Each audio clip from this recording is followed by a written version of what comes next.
Alrighty, here we go. Welcome everyone. My name is Kaylee and I am the event coordinator here at Women and Children First Bookstore in Chicago. We are one of a few feminist bookstores remaining in the United States, so thanks so much for spending part of your evening with us. We are excited tonight to have an event celebrating the 10-year anniversary of Dietland by Sarai Walker. Tonight, Sarai will be joined in conversation by Joy Nash and Virginia Soule-Smith. There will be time after the moderated conversation for some audience questions. So feel free to use the Q&A box at the bottom to put your questions in. That way we can catch them all. And now we'll get to the fun stuff. So for our guests, Joy Nash is an American actress and writer best known for her breakout role as Plum Kettle in Hulu AMC's critically acclaimed feminist revenge fantasy, Dietland. She first gained attention with her viral video, A Fat Rant, a bold and funny take on body positivity that earned her Webby honors. Her TV credits include The Mindy Project, 911, Grey's Anatomy, and Twin Peaks: The Return. She has also narrated over 100 audiobooks and voiced national commercials. Thank you for your audiobook work. We love audiobooks. Virginia Soule-Smith is a freelance journalist whose work has appeared in the New York Times Magazine, Harper's Magazine, Slate, and Elle. She is the author of The Eating Instinct, Food Culture, Body Image, and Guilt in America, as well as Fat Talk, Parenting in the Age of Diet Culture, and also writes the Burnt Toast newsletter, which I highly recommend. I anticipate everyone here might be familiar, but if not, go sign up immediately. She lives in New York's Hudson Valley with her two daughters, a cat, a dog, and way too many houseplants, and also chickens. And I then love her geckos. I have to edit the bio. Yeah. Sarai Walker is the author of Fairy Robbers and Dietland, which was adapted as a televised series for AMC in 2018. Her third novel, Furious Violet, will be published in summer 2026, so everyone keep an eye out for that. She's lectured on feminism and body image internationally. Her articles and essays have appeared in the New York Times, the Washington Post, the Guardian, and elsewhere, and she has worked as a writer and editor on an updated version of Our Bodies, Ourselves. She holds an MFA in creative writing from Bennington College and a PhD in English from the University of London. She currently lives in Chapel Hill, North Carolina. Welcome, everyone. We're so excited for tonight's conversation, and I will hand it over to you all. Thank you. Hey. Thank you so much for hosting this. I really appreciate it. Yeah, this is such a thrill. So I'm playing moderator tonight, and I am just like fangirling quite a bit to be getting to do this with Joy and Sarai. This is a huge honor. So thank you for having me. And thank you to Women and Children's First for having all of us. I'm so excited for this conversation. So I'm going to ask them some questions. If you have questions, drop them in the chat and we will save some time for questions at the end. Anything I don't get to that you feel like we really need to, put it in there as we go along. And yeah, so to kick it off, Sarai, I mean, this is such a milestone for folks who don't know publishing, for a book to stay in print for 10 years is incredible. For a book to stay in print for 10 years, to be a successful TV show, to have the reach that Dietland has had is a really, really special thing, especially for a book, that is Dietland. That is such a radical feminist fat liberation text. So how do you feel? What are your thoughts about this legacy as we're at this 10-year anniversary? Well, thank you. Thank you so much for hosting, Virginia. I'm such a big fan of your work, and I'm so glad I get to have this conversation with you and Joy. And I'm sorry for this horrible glare on my glasses, but there's nothing I can do about it. I think you're right, to have a book that's still in print, 10 years later, to have been a television show, which is now 7 years old. It's hard to believe it's been that long. Wow. And I still hear from people probably at least once a week. I hear from people, the saying that the book meant a lot to them, or they just discovered it and really loved it, and still sometimes get hate mail as well. Well, that's nice that they still remember, 10 years on, the trolls haven't forgotten you. Yes, exactly. So it does feel, you know, I think we live in a culture where there's so many movies and books and TV shows, and we're just awash and everything. And it's really means a lot to me to have something that has endured, you know, for these past 10 years. And I do think that it's stayed relevant, kind of. Unfortunately, I wish it was outdated, what was, you know, what I had written about, but it seems like it's even more relevant now. You know, when I think about 2015, you know, it doesn't seem that long ago, but it really was like a different era when you compare it to 2025. It just seems like a different era and a different time, even though, you know, we're dealing with a lot of the same issues, but everything's just kind of like amped up and worse, I think. So, you know, it's been a great experience. I think Dietland will always overshadow her younger sisters, but she's an attention hog and there's nothing you can do about it. But She's taking up space. yeah, exactly. Hell yeah. But she was, you know, that book was, I put so much of myself into that book and so many years. So I'm happy that she's gotten to shine and got all of this attention. It really means a lot. Mm. I mean, as someone who, you know, is also part of the kind of fat liberation writing niche, like it's a really like I remember reading it. I remember just feeling like, how is she inside my brain? Like, you know, it's such an important work in launching really the last 10 years of work in this field. And Mhm. I think we can't understate that. Like it's the book is its own thing and it has had so many ripple effects. And so that's super important. And one of the ripple effects is the incredible TV show that came out in 2017. Is that right? 2018? 18, I think. Yeah, 18? 2018. Okay. So yeah, 7 years, as you were saying. So Joy, you helped bring Dietland to screen. You played Plum. You were brilliant in that role. Um, I would love to hear what it was like to be part of such a groundbreaking show, especially given, like, I looked it up, like, that was before This Is Us came out. Like, we did not have good fat rep on television in 2018. There had not been a lot. Yeah, So, yeah. yeah, talk about what that experience was like. Well, first I want to talk about my wig. I'm having a hard time letting Plum go, and I just wanted to bring her back. I noticed and I wondered. I love that. You were so polite to not I say. was I was like, she's in character. I don't know if this is the process. Like, is this what they do? They must. They just go back in character when they need to. No, it was a dream. The whole experience was an utter dream. I and one that I personally had never dreamt of. I'd never dared to. You know, I couldn't imagine a place where I could play a character, like be the lead of a TV show and about something that I care about and not be asked to change everything about myself. It was mind blowing. Um, yeah, and I forgot I had something else I was going to say. I don't remember what it was. So obviously you were very aware, like this is an extremely unusual part Oh yeah, yeah. I at think this This Is moment. Us. This Is Us was on the air, I think, but this is. It felt like the first, or you know, we. I didn't see characters like Plum growing Yeah. up on TV, and Yeah. it felt really exciting and important to be playing somebody like that, like Hmm. close to myself and Hmm. many other people too. Sarai, when Joy was cast, I mean, obviously you have to say it was the right choice now because we're all here, but like No I'm choice. curious what were your thoughts on, you know, like because when the characters live inside your brain, it must feel so strange to then have them be realized by other human beings. Yeah, well, I had seen the Fat Rant video like years before. What year did that come out? I can't remember. 2007, Oh, I okay. think. Well, so I had seen it Yeah. a long time before. And then we were in the writer's room because I was a consultant in the writer's room. And Marty had mentioned different actresses that were auditioning, and she mentioned Joy. And I was like, oh, wow. I know. We didn't know each other, but I knew who you were. So that was really cool. That's so Um, wild. yeah, that was great. And, you know, I mean, it's a strange experience, yeah, to make up these characters and then to have actors playing them. But I thought, you know, Joy did an amazing part with Plum, and so I really just I loved how she portrayed her and brought her to life.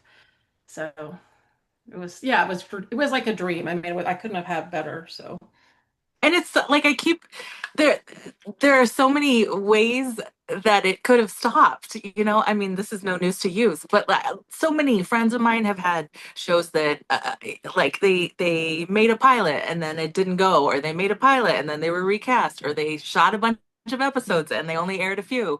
We got to make 10 hours of TV and it aired and Yes. it's still available. That's Yeah, huge. it's And we got amazing. to be with the boys club, right, of Walter White and Mad Men and Yes. Breaking Bad and Walking Dead. We crashed their party. Oh yeah, I that Yes. love was that. Yeah. that was Yeah. a great era of television, but a very male-dominated era, and we Yes. really needed Yeah. Dietland in the Yes. mix. Yeah, And we Yeah. definitely. got like one of the producers, Maria, had said, we were all disappointed when it got canceled, because it didn't really get a chance to find an audience Yeah. at all. I mean, but she's like, we got to make like a 10-hour movie of Dietland, the book, because it really was the whole book. Like the next season, I was in the writer's room, so we had all these plans for what was going to happen, but it went different from the book, off the book, because we had done the whole book in the first season. Yeah, So we got a 10-hour movie. I Yeah. Think mean, about it that way. that's pretty remarkable. I mean, of course, I would have loved to see it keep going, and I would have watched 10 seasons of it. But yeah, that is pretty remarkable. Joy, I'm curious to hear. I mean, obviously, that was such an iconic fat role. You launched with the fat rant that went viral. Like, how is it these days in Hollywood? Is it getting better for fat actresses? Do you...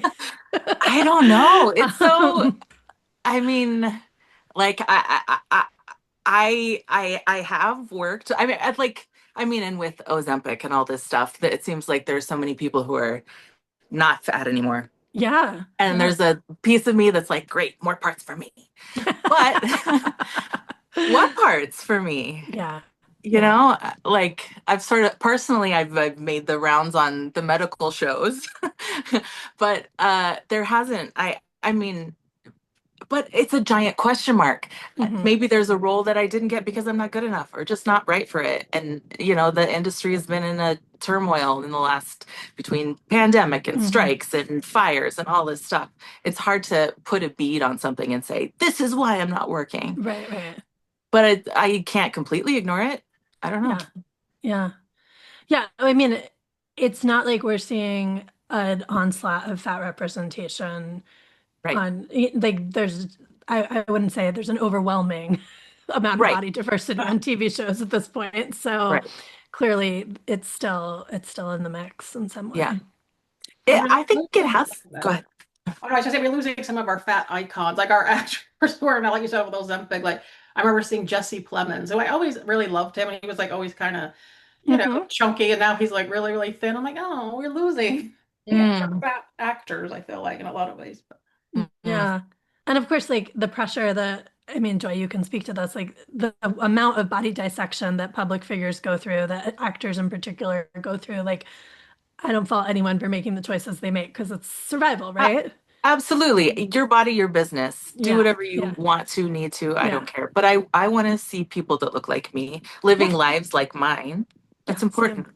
It's super important. Yeah. And it's what Dietland did so beautifully was to give us this, this window of like, yes, this is me. This is my story. I think so many Yeah. people connected with it in that way. Since we mentioned Ozempic, I mean, that's one of the big changes in the sort of body discourse these days. I think there are ways we've made huge progress. I do feel like I don't think my career would exist if we didn't have more cultural awareness around some of these terms like fat phobia, diet culture. This conversation is more mainstreamed than it was 10 years ago. But as we're saying, there is, yeah, the incredible shrinking Hollywood actors. There's the rollback of Roe. There's the way that, women and marginalized folks' bodies are under siege from our government in just so many different directions. If Plum was meeting the Jennifers now, if the Jennifers Mm. were in business today, what would be different? What would they be doing? Would love to hear both of your thoughts on that one. well, how do we know they're not in business? Great point. Great point. Mm. Well, for those who don't know, Jennifer is this vigilante group in Dietland. I won't say who's behind it in case people haven't read the book. and want to read it. But No spoilers. yes, no spoilers. Even after 10 years, but anyway, they're a feminist vigilante group who target mostly men, but some women who have like done horrible things to women, and they kill them in a quite gruesome and creative way. So I've been thinking about, Jennifer. Well, maybe she is around. We don't know, but um, I've been wanting to maybe thought of writing some stories about Jennifer, but I'm almost afraid because I'm so angry about everything that's happening. Like I'm almost afraid to let my imagination go there because I think it would be like really twisted and maybe not good for me. I don't know, but I feel like Jennifer would have a lot of work to do right now. And I think she'd have to be recruiting like a lot more, a lot Mhm. more Jennifers. But I feel like in the past 10 years, so many women, I think, have had, to use an old school term, like a political consciousness raising or become radicalized in some way. And so I feel like she maybe wouldn't have a super hard time getting recruits. Yeah. But she would be quite busy. There are a lot of juicy targets out there. So Hmm. yeah, she'd have to like franchise maybe, but Get franchise. I mean, drop in the chat if you want to be put on the list for future Jennifer operations. We'll see what we can do. Yeah, I don't think it would be hard to find Yeah. new Jennifers or members of Jennifer. Like, yeah. No, I think that's what's so really prescient about the book is like, when I read it in 2015, it was both felt deeply accurate in my bones and also like a extreme version of what we were living at the time. And now Not that extreme. we're living the extreme version, right? That is yeah. the world now. And it's yeah, I think that's really jarring, but also why the book feels so important. Yeah, I think of all those people when it was published, were like, "Oh, you're exaggerating. Things aren't that bad." And I Hmm. felt like, when I was writing this book, because when you write a book, you're immersed in something. I was immersed in it for years and years, and reading all this feminist theory and looking at all these horrible things that were happening to women. And so, to me, it did reflect like the world that we lived in, but I just didn't think maybe it was people weren't paying enough attention to it. And I thought the next year Trump got elected and it kind of ushered in this more overt misogyny. And then everybody was seeing what I had seen when I was writing it. That's kind of how it felt. But then, of Mm. course, everything just keeps getting worse. Yeah, But yeah, for sure. Yeah, the first couple years when I would tell a stranger about it, I'd say it's like not with an apology, but kind of like it's a feminist revenge fantasy. But now, I mean, I say it loud and proud, and people don't blink an eye. They're Yeah. like, "Oh, that sounds great. Where can I watch it?" Like we need more of that, please. Yeah. Yeah. yeah, there's a lot more rage. Like, I mean, it's always been there, but it's more, women are just feel more free expressing it, I guess. So Hmm. that's good. There's more outlets for it, I guess, social media and that sort of thing. Well, and I feel like like what Dietland did that was so important was it connected some dots between feminism, which was this movement about, equal pay and obviously abortion rights, but then fat liberation was often this like sort of separate, forgotten stepsister of feminism in a way. If you look back in 1970s or, like sort of go through the history of the movement. Um, and I think there were lots of sort of like rhetoric in the feminist movement of like, well, if you're going to be like, in the boardroom with the men, like, yeah, you have to do like the beauty labor felt necessary because we were trying to break other barriers. We were trying to make other progress. So of course you have to be thin. Of course you have to worry about your hair and play all these rules. And you were really connecting the dots and saying, no, no, this is still the same type of oppression. This is misogyny in another form. This is the same kind of oppression. And I think that's maybe clearer to people now. I don't know that it's always clear, but that was one of the really powerful things the book did, I thought. Well, yeah, I mean, I think, thank you for that. I think, we had like Susie Orbach and that whole era of like fat as a feminist issue. Yes. But if you actually read the book, it's like fat Yeah. women have psychological problems and that's why they're fat. Like it's Right. really like it was considered like groundbreaking back then. It's like horrifying. So I think when I started really working on Dietland, I was doing a PhD and I discovered fat studies.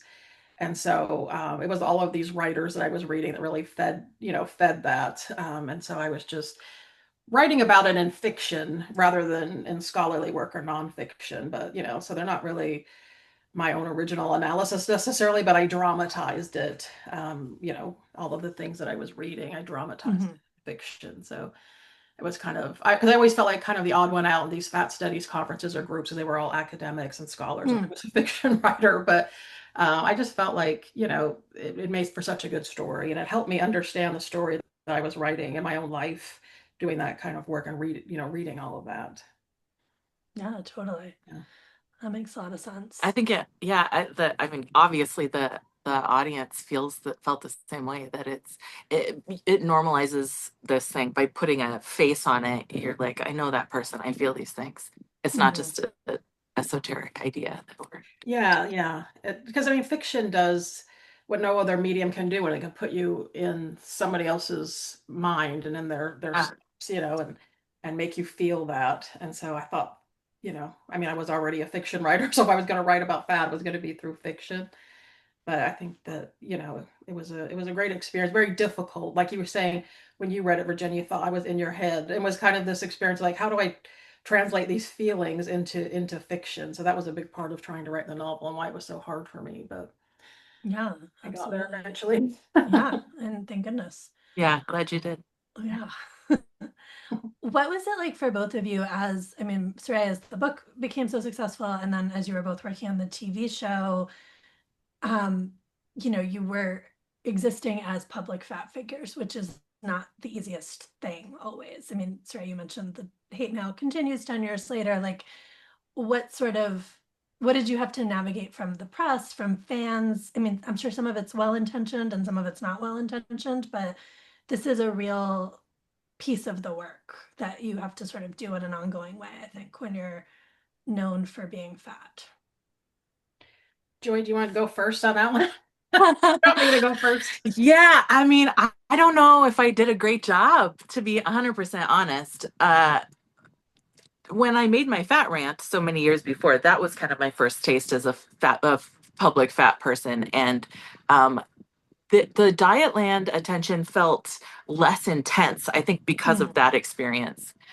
But still, there were so many emails and messages, like it just and the things that they're giving you is not just praise or insults. It's like deep stories of their own pain, suffering, trauma. And that can be hard to carry too. Like, it's an honor that you felt that way and felt comfortable telling me that, but it's hard. Like, thank God for therapy. Yeah, for sure. Yeah. I mean, I have that as well. People, writing to me, and I mean, it means a lot when people want to share their stories, because I think sometimes people had never been able to talk to anybody about that before. But in terms of, being fat in the public eye, I mean, I know we talked in the podcast that we did, and it was really hard for me. I thought that I would enjoy it, and then, in one way, it's like kind of radical, of course, because we don't see a lot of fat people in the media and that sort of thing, especially back then. And so, there's something radical about it as Joy was saying, kind of connecting with people that maybe have never heard of these ideas before and that sort of thing. But it was also just constantly having people describe me as fat. And it was always part of the conversation, like in interviews and everything. And I'm not blaming those people, because that was what the book was about. And I was putting myself out there talking about it and talking about, my own experience to some extent. But it was hard. It was a lot harder than I thought it would be. Um, because, growing up fat in this country, I mean, you get a lot of abuse and there's a lot of trauma that comes with that. And then, so then you get older and, I had more body liberation, but I still live in a fat hating culture. And to have people constantly describing me as fat, even though they were using it in a neutral way, after a while, it's like, it was just hard. It's like public, like having Juliana Margulies and Katie Couric on a podcast talking about, so Ray's a big girl, it's like, okay. I mean, I'm not blaming them, but it was like surreal. It was like, is this happening? And I don't know. It's like, how do you deal with something like that? It was just kind of hard. Well, and it's the thing where, like, this is a fact about you. There are many other facts about you, like, and it suddenly becomes the defining characteristic, in a way that it's an identity we all claim, and I think feel proud of. Yeah. I'm speaking for myself anyway, but like it doesn't mean that you want to be reduced to that, to your body all the time. Yeah. Yeah, yeah. I mean, it just kind of felt like almost like I was on display, like I was some kind of circus character or something, and especially like with the British media, which is way worse than our media even is. And just Right. like the horrible things that I had to go through there and the things that, media's like wanted me to write an article, but like well, you have to put your weight in the article. Another website that wanted to use pictures of me as like stock photos, like a feminist website for like their body image articles. And then when you say no, it's like your publicist gets mad at you, but it's like I'm not doing that. I It'd mean, be that like just that like opens up a whole other thing about why is stock photography so bad? Like, why were you the only fat person they could find in photographs? Like, what Yeah. is happening? What is happening there? I know. It makes no sense. It Well, when I really worked in does. Our Bodies Ourselves, I was the photo editor, and then I also wrote the chapter on body images just for an earlier version. And I had to use a lot of stock photography, and there was not a lot of diversity in it, at least back then. And it was really hard, to find like diverse bodies represented in any kind of stock photography. So, yeah, I guess that's why they were clamoring to I use me. mean, we still struggle with it on Burnt Toast. I have to Oh, find images every week on Getty. And I learned the trick. This is like maybe a little bit of a tangent, but in order to find like positive fat photos on Getty, I usually have to search deliberately for weight loss because oh, that's how I'll find fat people. Like they don't, if you just search like woman in grocery store, right? Because it's a story about a grocery store, say, I'm making this up. It'll be thin woman, thin woman, thin woman, thin woman, thin one. If you search like woman on diet in grocery store, then you'll find like a fat woman in the yogurt aisle. And it's like, I'll be Oh, able to use it. And it's not, obviously, it's not a weight loss story. And I can take it out of that context, but that's like how it's all categorized in the stock photography. And it drives us nuts every week. wow. My producer and I, when we have to search for images, and it's like, okay, search for sad fat lady eating pizza just to find a picture of a person eating a Wow. pizza. Like, cool. yeah, we're That's always a like, life hack. Yeah, yeah. So if you want to diversify your stock photography, just use really offensive search terms. You know, this is sort of related, but like 20 years ago, when I didn't have any agent and was barely starting out, I would search Craigslist for acting jobs.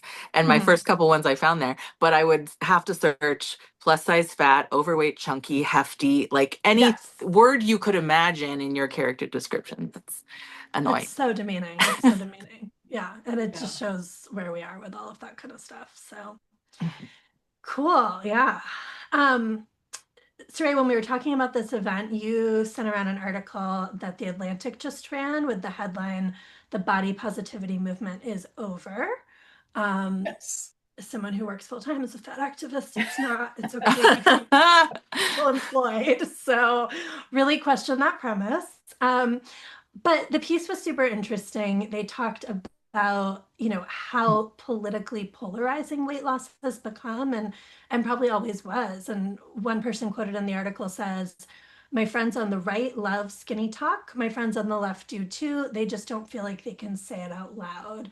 For anyone Mark safe from TikTok, skinny talk is the corner of social media where like really extreme diet content is getting posted now and going super viral. Um, and it's, really having a moment. It's what's leading. I mean, I get media requests every week from journalists saying, like, don't you think Ozempic's ruined body positivity? Like, isn't it all over now? Um, it's a frustrating conversation, but I do think it underscores that weight is inherently political. And I'm curious to hear both of your thoughts on why that is. Like, why have we tied these things together? We'll start there. Um, Well, one of the things I thought was interesting about that article was that the author, who was a young woman, said that she had kind of got sucked into skinny talk, just kind of on TikTok. And I should preface this by saying I love TikTok, so I'm not here to demonize Oh, TikTok. yeah, Yeah. yeah. We all Um, got to scroll.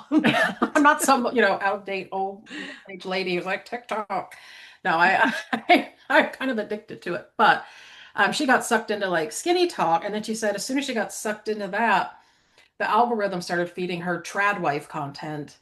And then this expert that she quoted in the article was saying that skinny talk, trad wives, this is all a pipeline into like the right wing sphere, and make America healthy again. And then it starts going into anti-vax stuff. And so I think that's one illustration of how weight, particularly when it comes to women, is political. And you can't separate out American ideas about fat without talking about race and gender and social class.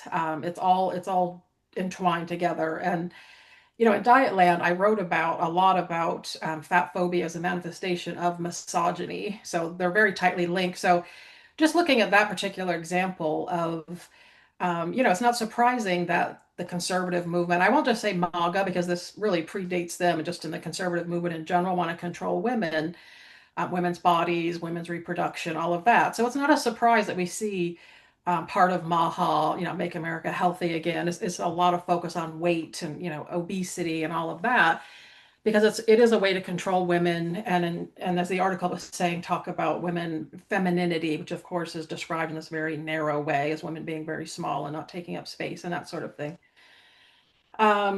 So, my point isn't that if somebody's on GLP-1 or if they're losing weight, I'm not saying that that means you're, right wing or anything like that. Right, right. Because my point is that you can't really think about weight in a vacuum. It's connected to a lot of other isms and a lot of other political ideologies that are very harmful, and it's inherently that way. And so, I feel like we have to be aware of that. And I do feel like there is a backlash against body positivity. I mean, even body positivity, right, which was quite watered down version Mm-hmm. of body Mm-hmm. liberation and fat liberation. And I do feel that backlash against it. And I think, I mean, it's it's um, it's difficult. It's like how do we get here? I feel like a lot of the work that we did is being unraveled in a way. Mm-hmm. But I think part of it is a backlash because that body positivity movement was successful. And so just like how Trump and a lot of what's happening now is a backlash against the Me Too movement and the George Floyd protests and all of that, this is skinny talk in a way. It's just part of that bigger backlash.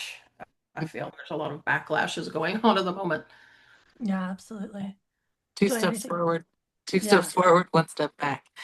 Uh, I think it's also political because it's weight is so tied to capitalism. Like becoming smaller means you can shop at more stores, buy more things.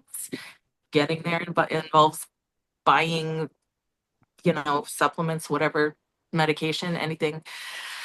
I don't know. And being fat is like opting out of that whole system. Oh Mm-hmm. God, what then? You're uncontrollable. You're so Mm-hmm. rebellious. Mm-hmm. It's yeah, mind busting for Yeah. yeah. Yeah. You're choosing to just let yourself exist and not be on this hamster wheel of continually pursuing this other thing that they've told us we need to be enough. Yeah. Yeah, Yeah. exactly. It's pretty radical. I agree.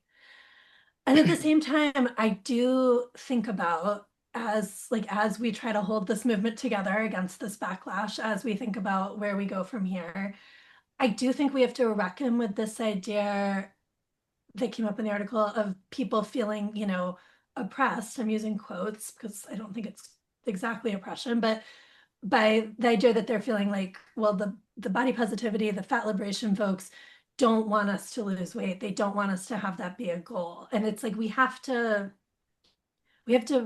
reckon with that as well, I think, because I do think there have been times that the movement has so demonized weight loss that we haven't really given enough space to why that feels necessary for folks. Like why having more access to clothing feels necessary, why getting treated better, why, when it impacts employment prospects, all of that. And so, yeah, what are your thoughts about how we keep pushing forward, but like, do we need more room or more nuance for this? I mean, personally, I don't care what anyone does with their bodies. And I want you to afford me the same courtesy. That's it. I I want to have the same the good things that you get too. Because why? Yeah, Because I deserve it. yeah, Same as you do. amen. Yeah, I mean, I think the idea that people like us are oppressing people is ridiculous. I mean, we're a minority voice in a sea of like, thin, obsessed culture. And if you want to be on weight loss drugs, if you want to diet, if you want to do skinny talk, there's an avalanche of that stuff out there. And we're just sort of, I don't buy that we're just like these big, powerful people silencing everybody. If you want that kind of content, it's there. We're just Yeah. trying to provide a space for people who don't want that or are trying to figure out why does that make me feel so bad and how can I, Hmm. help myself dealing with all of that kind of stuff. So I kind of I guess I just reject that, people say that, or I'm not going to take the bait that they want to make themselves out to be the victims. I mean, Yeah. we're not stopping you from doing anything. We don't have that kind of power. Well, I think too, I think sometimes it's people don't want to look at, they want to look at weight in a vacuum. Like how you were saying, it is so inextricably linked to all these other isms. I often hear from readers saying, well, like, I totally get it. I don't want to be mean to fat people. Like, da, da, da, fat phobia is bad. I just don't want to be fat. Like, I just don't like it. As if they just like are so idiosyncratic and just like for Yeah. them, they like to be thin. Like, that's just that, Yeah. And it's like, no, no, sweetie, like you don't like it because of all of this. Like, you're not just quirky that way. So but I think it's like hard to look at because it means we're looking at our own complicity then in upholding the actual oppressive systems that are fat phobic. Yeah, and a lot of this skinny talk stuff was like people going from size 4 to size 2. So we're not even Mhm. talking about like fat people in any form. Um, but yeah, I mean, I think um, the whole thing in Dietland about the affability theory, I'll call it that. But these are very Mhm. real things. We live in this culture, it's a fat hating culture. So of course you're going to feel better if you're thinner and get treated better. I mean, that's obvious. That's just common sense. You're able to buy more clothes and do all sorts of things that you can't do when you're fat. So of course people are going to find that appealing. I mean. Yeah. Yeah. Yeah. And for folks experiencing multiple marginalizations, like, if you're a person of color, if you're also queer, if you're also disabled, like this is the one you're supposed to be able to fix or control. Mm. And I Mhm. think that's also where this comes from. It's like, well, this is, you know, there's if you're up against a lot, this is the one you feel like, well, if I can get this under control, things will be easier. And that's understandable when the rest of it is feeling so impossible. Yeah, I mean, it's not easy being a fat person at all. No, Um, no. but I just Yeah. feel like in this age of Ozempic, GLP-1, there's this idea that like fat people are just going to be like wiped out. Like the kind of pharmaceutical people I see on TikTok or doctors are kind of like, well, this is the end. There's not going to be any more fat people. And it's like, yeah, I don't know. It's just, our bodies come in such a diversity. And, I know people on those drugs who are not really losing a lot of weight. Maybe it helps them a little bit, but it's not like Hmm. everyone's going to become thin even if they take those drugs. So, it's Yeah, and the cost of them also, creates a class system around who has access to them. So yeah, there's always going to be fat folks. It's going to be more stratified across class lines. yeah. And the Which saying that the GLP-1s, people quit those more than any other prescription drug because they have a lot of bad side effects for a lot of people. There's a lot of other things and muscle loss and that sort of thing and you'd have to take it for the rest of your life. So, but I feel like almost an increased stigma now in the age of Ozempic. Um, yeah, so yeah, it is. Do you feel like I sometimes feel like I have to explain why I'm not, or I don't know, there's like I feel like there's a response I get sometimes now that's like, you know about this, right? Like, this is an option. Like, and suddenly you're like having to like, and to people like my dentist, like someone where it's like, we don't need to discuss this. Like, this is not, and they're just like casually bringing it up. Like, maybe you haven't heard. yeah. That's wild. Yeah, yeah, it's cool. That doesn't hasn't happened to me, thank God, knock on wood, so much. Sometimes I feel like the way that I've set up my life is that I don't have somebody who feels free doing that, or that I scare people Hmm. into I'm like working on being scarier. Yeah, that's good advice. Yeah. yeah, it works, man. Yeah, yeah. Or to just I mean, yeah. And, like, to treat it with incredulity, like what's wrong with me? Why Mm, wouldn't I want to be the way way I am? Like, yeah, I don't know. yeah, definitely. Not terrifically articulate. No, you're great. You're great. Um, yeah, no, I think it's an interesting added layer. And I think we are going to see my prediction. I'm curious what you all think. And then we should make time for some audience Q&A. Is I think every big diet trend has this honeymoon period where everyone thinks like this is the one and it's all different now. And then, what we know from study after study on weight loss is diets have a kind of 5-year arc. And in the first year or two, people lose weight and feel really successful. And then it starts to plateau. And then they generally regain the weight they lost. And so that's like the 5-year cycle. And Ozempic really blew up in like early 2023. So we're like 2 years in. And I'm really curious to see what it will look like in even another year, probably two or Same. 3 years. No. Yeah, I mean, I just feel so like overwhelmed by that whole Ozempic thing that honestly, I didn't even really, I just like blocked it out for like the first year that it was happening. I just didn't really even follow it. But, I and love then I that for read you. online like this huge percentage of Americans have at least tried it. And it was really shocking. I can't remember the number, um, but I mean, a lot of people don't stick with it. But yeah, I don't know what's going to happen with it. If it's going to be like a new fen type thing or if it's different from that, I don't know. Yeah. But they I act made the like mis where it's the end of fat, you know, the extras. Yeah. Yeah, I Yeah. couldn't ignore it because I made the mistake of releasing a book about fat liberation in 2023 as Ozempic blew Oh. up. So I got to be up close and personal with it. Front row seat.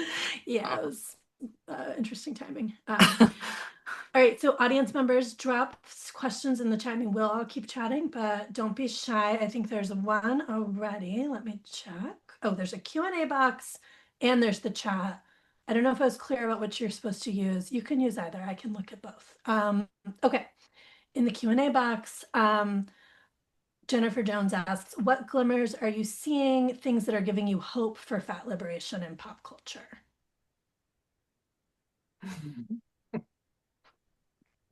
Mhm. The when I feel hope when I do see fat characters on TV anytime, anywhere. Um, I'm thinking of Ashley Atkinson in The Gilded Age, Meg Salter in Hacks. Like, they're here if we look for them. Mm-hmm. The new Lena Dunham show that's coming out like Oh, this week yes, yes, looks really yes. good. Can't wait to see that. Oh, I'm blanking on her name. She's in Hacks too. She's the Meg assistant. Salter. Meg Salter. Yeah, Yeah, sorry, you said her. Yes. yeah. Okay, so we've got her, guys. Yeah, we got her. I mean, hopefully, Not, who not that we're both thinking knows? of the same person, but Will she be pissed that we're lumping her in? Who knows? well, she's delightful. So I yeah, She remember is. she watching is. the Pit, and there was a storyline on there about a Yes. fat woman that went into the ER, and then one of the doctors was kind of not realizing that she was judging her for her weight, and Ah, another doctor pulled her aside and said, you know, were you just treating her that way because she's fat? I really like mm. that. Yeah, I had a storyline on Grey's Anatomy that was similar to that. Like, they diagnosed me with one thing, and then somebody said, "Hey, wait, take a second look." I think that the fact that that exists, that is a glimmer that I see. Like, that's Yeah. in the consciousness. I remember the first time I heard somebody use fat phobia, not in like a joking way, and I was blown away. And that was, 15 years ago, but it things are Hmm. different. Hmm. Yeah, and there are Yeah, a lot of episodes novels like with fat that. characters, you know, too, a lot more now than there were at the time in the Dietland came out. So that's really great. Okay, so the next question is any fat positive literature or other media, but since we talked about TV already a little bit, that any of us are enjoying currently or would recommend? Well, I mean, I don't read romance novels, but I know that isn't there a lot of A like lot of fat good fat characters in romance. romance Yep. Oh, Hang on, I'm going yeah. to my story graph. You guys go. I've narrated a bunch by Julie Murphy and Sierra Hmm. Simone. Olivia Dade has really great fat Olivia characters. Dade, yes, love Yes, her. Yeah. yes. And I've been really encouraged on the young adult front. There's been a lot more fat rep, which is so important. There is Crystal Maldonado's books, which are like queer, Latina, fat rep. Julie Murphy as well. Phoebe Wall's memoir is really incredible. Phoebe's Diary. It's like a graphic novel version of like her tortured middle school diary. Who else? I'm peering at my bookshelves. And then there's Starfish by Lisa Phipps, which is just a like incredible middle grade book about, I mean, it's a tough read, because it is about like very terrible, like a fat character getting bullied horribly in school, but ultimately, there's like a positive trajectory through it. And that was a really important one for me to read with my kids. I reviewed that for the New York Times. Yeah, that's right, you did. Yeah, with two other books. Yeah. But someone mentioned Julie Murphy's books, and Dumplin came out the same year as Dietland, and that's having 10th anniversary soon. So that was a good year for fat characters. It was. Yeah. And both turned into movie and TV show. Yeah. That's interesting. Yeah, definitely. Yeah. Okay, next question for Sarai. What was your reaction to Joy's performance as Plum? Was she as you pictured? What did she bring to the character that was new to you? Oh, that's good. No pressure. Well, I love Joy's portrayal. It was just, it was so great, and I thought she did such a great job. And I remember when the show came out, and I was like, when is Joy going to be on like all the late night talk shows? When's she going to be on Today's Show and Good Morning America? I'm like, I want her to be everywhere, and I just felt like you didn't get the attention that you deserved in like the media, or that was my impression. I don't know if you agree with that, but. I don't know. It was my first rodeo and everything. I mean, yeah, that has crossed my mind. But I'm like, was that my fault? Was that because? No, it wasn't your fault. We reject that. Someone thank you. No knowledge of Hollywood or any of that. Just have a feeling. Yeah, I feel like you deserve like so much more attention for the part. And you just did an amazing job. And it's funny because I think of the book. I actually have a picture. Well, it's over in my corner. I have this big poster of the show with Joy. So Joy's always in my office. Oh. I have like 6 copies of Dietland, so you're in mine as well. But I always thought of the book. Like, it was very clear in my head that the TV show is someone else's interpretation of the book. Marty's creation was, of course, it was based on my book, but it was her baby. So I think that helped just kind of, because, there were some changes and things. And sometimes the TV show would do something like controversial. It wasn't in the book. And then people would come after me. And I'm like, I didn't write that. It's not my idea. Yeah.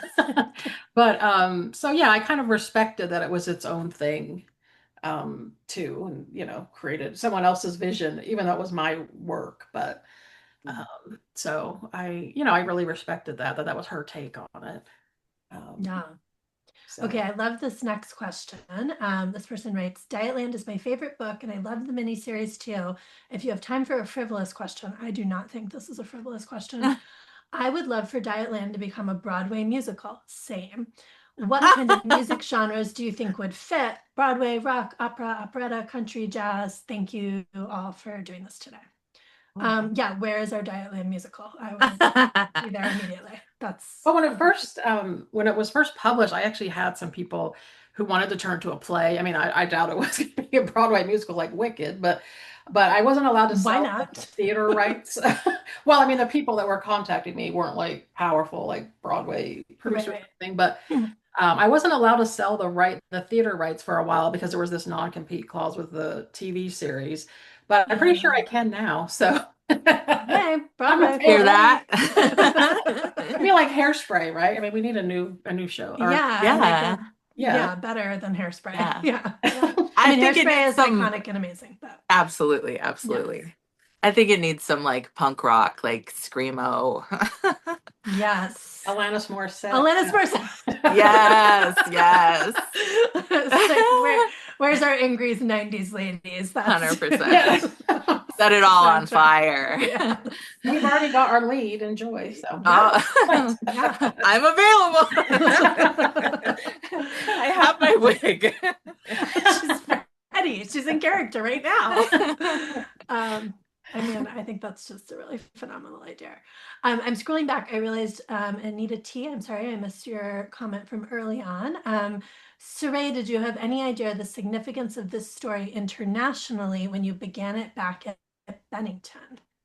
And I realized we kind of jumped over, like you've mentioned that this took years to write, but if you want to Yeah, share a it little took bit forever to write. about the years that it took to Yeah, write, I'm sure yeah. people would love to know about that.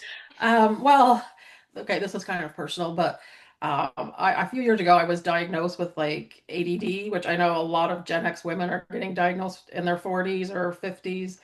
So it kind of made sense of why it took me so long to write in hindsight, because I didn't know that I had it back then. Um, but now it all makes sense why it took like 15 years to write it. Um, but I wrote most of it when I was living in London, and there's that whole section in the novel that takes place in London, and that influenced the novel a lot because there's a lot of really overt sexism in the UK in terms of lots of sexist imagery and topless women in the newspapers and stuff like that, It's which I think just gross. they stopped that practice. But yeah, I mean, I feel like I did have a very international perspective because I was living abroad when I wrote it. And it has been, I do have a lot of international readers and people who are, like follow me on social media, big international group, and I really love that because I loved when I lived in London, and I love Europe and everywhere. So that's really great that it had that kind of international reach for sure. And it's getting a new French translation Ooh, because my last book, The Cherry Robbers, was quite a big success in France and won a big that's award cool. and everything. So now Amazing. all my work, great. If people have not read The Cherry Robbers, you really have to go get it. It's really phenomenal. Oh, And thanks. it was fun after you were on the podcast. A couple of people who hadn't read Dietland the first time went and read it, and one of them messaged to be like, "And now I'm reading Cherry Robbers, and everything she writes is so good." And I was like, "Yeah, I know. Oh, Welcome to the Sarai Walker fan club." So yeah, um, well, thank absolutely. you. Okay. I think this one is more of a comment, but it's lovely. So I'm going to read it from Aubrey. Thank you so much for putting this on. Dietland absolutely changed my life. I was nearing the end of my own doctoral program when this came out. I had done an ethnographic study of funeral directors, and it was a very reflexive work, so it was extremely difficult, and I wanted to switch. Not only did Dietland lead me to fat studies, which I'm now working on research in that area, but it really got me looking at my own self image as a fat person. To this day, I try to find nail polish with plum in the name as a reminder to myself that working toward fat liberation is worth it. Thank you so much for the work, for this book and the work you've done in this area. Oh, thank you. I'm Thank you so much. really lovely. That's And so I'm also nice. going to look for plum nail polish. I think that's delightful. Well, I don't know if this person who commented this knows, but when the Dietland came out, the publisher made little nail polish that was like a plum color. I have it. Wait, really? I didn't get this info. Yes. Yeah, and they made it and we gave it out at like readings and events. Ah, Maybe that I don't know if they're referring to that, but oh oh, my there God. Dietland nail polish. Yeah. it First of all, I love that it's a 10-year-old bottle of nail Plum polish. kettle. I know. Probably not usable at this I've point. never used it. I've never cracked it open. It's special. That's so cool. That's a Yeah, really, so really fun bunch of nail detail. polish and we had nail polish. Yeah, we had some That's, fun stuff. There was a lot of fun things you could do with Dietland merch. yeah, it really lends itself well to good merch. Yeah. Despite what we were saying earlier about fat liberation being anti-capitalism. Right. Look, you got to play the Different game, merch. It's different. It's different. It's radical merch. Um, well, to kind of wrap up, I just thought like a fun note to end on would, something we talk about a lot at Burnt Toast is like the concept of fat joy and like how special it is when you find these moments of community or just some experience for yourself that lets you not just be like neutral about being fat, but being, a little more like, hell yes, fat is great. Like this is really powerful. And so I'd love to know with both of you, do you have any current moments of fat joy? Anything bringing you, yeah, joy right now? Joy, Sewing, go first. altering clothes to make them bigger is giving me fat joy. I feel like, That's cool. yeah, like I no longer feel like I'm only allowed to shop in my section. Most of what I do is thrifting anyway, but I can look at everything.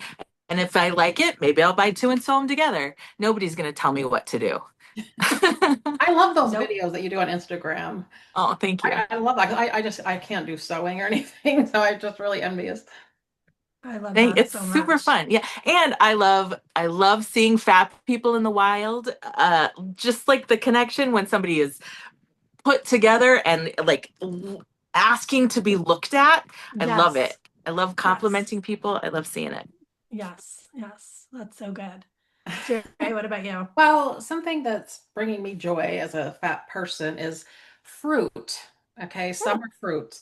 Cherries are my favorite fruit. So I live for this time of year when I can eat lots of cherries and berries. And I feel like, there's so much stuff happening on social media about demonizing fruit because it's got sugar in it. Oh, good Lord. And people are like, don't eat fruit. And I'm just like, what is happening?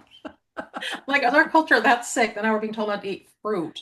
Yeah. Um, and so I am just indulging in fruit, and I love posting pictures of it on Instagram. Like every day, I make this tray where I have used like 3 or 4 different types of fruit, like oh, 4 kind of servings of fruit that I eat every day. And I just take pictures of it because I think it's gorgeous. Fruit is so pretty; it's like flowers. Mm-hmm. But then it's also become like this radical thing in this age where even fruit is now being demonized. You can drink like huge protein shakes with protein powder, and that's fine, but fruit is Yeah. the But devil. God forbid you eat Um, cherries. and Yeah. your pictures are beautiful. They really bring oh, me joy thank you. too. Oh, Yes, thanks. absolutely. And your Um, recipes, you've got great ideas. Oh, thank you. Yeah, I love cooking. I love foodie culture. So, well, my fat joy has been getting to spend this hour with both of you. This has oh, been really, really wonderful. So thank you so much. Likewise. Yeah, and thanks to everyone for coming out. This was really, really fun. yeah, it was great. Thank you both, and thanks so much to Women and Children First for hosting us. I really appreciate it. It was such a Thank you so fun much. event. Thank you. Thank you so much, everyone. Enjoy the rest of your evening. Go eat a piece of fruit or several. And thank you so much. And enjoy. Thanks all. Thank you. Thank you. Thanks. Bye.